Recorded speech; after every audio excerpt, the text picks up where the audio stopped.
بسم اللہ الرحمن الرحیم۔ میں ہوں ملک محمد علی، پروگرام بات سے بات ملک محمد علی کے ساتھ۔ ہم نے پہلے بھی کہا تھا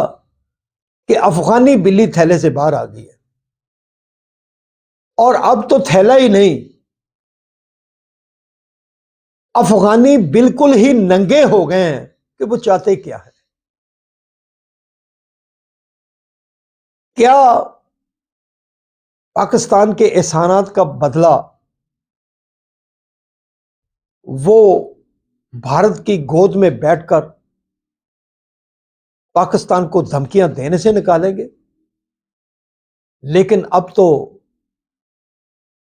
ان افغانیوں کا چہرہ سعودی عرب بھی پہچان چکا ہے، قطر بھی پہچان چکا ہے،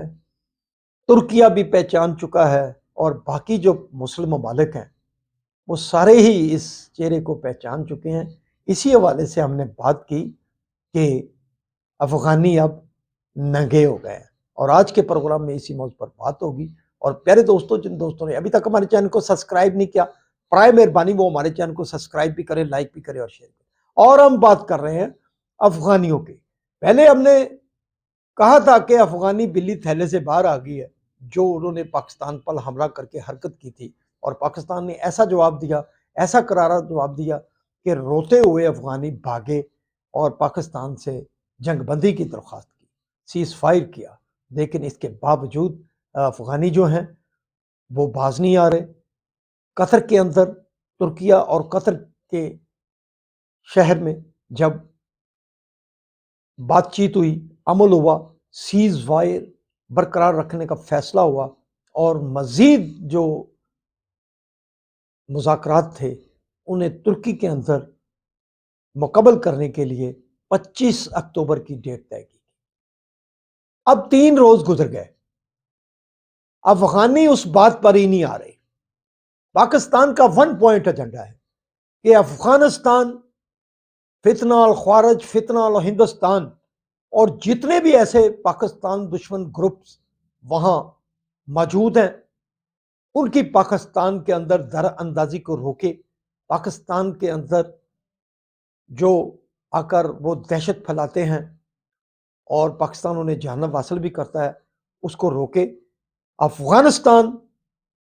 دوحہ معاہدے کے مطابق جو اس نے نیٹو کی بے دخلی کے موقع پر کیا تھا کہ افغانستان کی زمین کسی بھی ملک کے خلاف استعمال نہیں ہوگی، دہشت گروپوں کا مکمل خاتمہ ہوگا۔ اب ثابت ہو چکا ہے، کابل ننگا ہو گیا ہے کہ وہ مکمل طور پر بھارت کی گود میں بیٹھ چکا ہے، مودی کی گوٹ میں بیٹھ چکا ہے، مودی کی زبان بول رہا ہے، ہندوؤں کی زبان بول رہا ہے، وہ اجیت دول کی زبان بول رہا ہے۔ وہ بھول گیا کہ پاکستان نے اس کے ساتھ کیا کیا تھا۔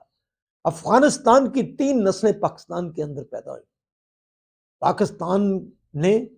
انہیں اپنا بھائی سمجھ کر دل و جان سے ان کی خدمت کی، اور اس خدمت کا صلہ اب یہ دے رہا ہے افغانستان۔ بہرحال اب جو ترکیہ کے اندر مذاکرات ہو رہے ہیں استنبول میں، پاکستان کے موقف سے ہٹ کر آئیں بائیں شائیں کر رہا ہے افغانستان۔ اب سمجھ چکے ہیں یہ ممالک بھی کہ یہ کیا کر رہا ہے۔ افغانستان اب پاکستان کے سامنے تو ننگا ہو ہی چکا تھا کہ یہ کس قسم کی رجیم ہے جو اپنے موسنوں کو ڈس رہی ہے۔ اب وہ اپنے ان موسنوں کی بھی بات نہیں مار رہا جو موسن دور بیٹھ کر، ہزاروں میل دور بیٹھ کر افغانیوں کا خیال کرتے تھے، افغان بچوں کا خیال کرتے تھے۔ اب قطر نے جو ان پر احسانات کیے، ترکیہ نے جو احسانات کیے، سعودی عرب نے بھی جو احسانات کیے، اب یہ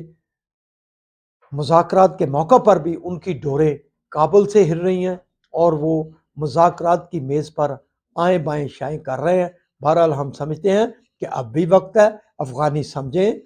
اسلاف کو سمجھیں۔ افغانستان کے اندر بھی ہمارے مسلمان بھائی موجود ہیں جن کی پاکستان نے بہت زیادہ مدد کی افغانستان کی وجہ سے پاکستان کے اندر 1 لاکھ سے زائد شہادتیں ہوئیں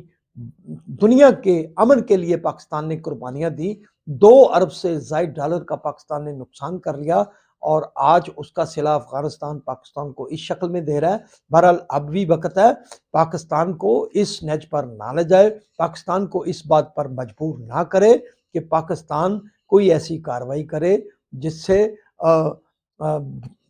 افغانستان کا بہت زیادہ نقصان ہو ہم سمجھتے ہیں کہ یہ طالبان رجیم جو ہے وہ عقل کے ناخن میں پاکستان کی بات کو بھی سمجھے اپنے لوگوں کا بھی خیال کرے افغانی عوام کا بھی خیال کرے افغانستان کی بیشتر عوام اس جنگ کے خلاف ہے آج ووٹ کا حق دیں یہ طالبان تو طالبان کو اپنی اصل حقیقت سامنے آ جائے گی کہ افغانستان کے اندر بندوق کی زور پر بیٹھے ہوئے ہیں عوام کی طاقت سے نہیں بیٹھے ہوئے سلام پاکستان سلام اوورسیز اللہ حافظ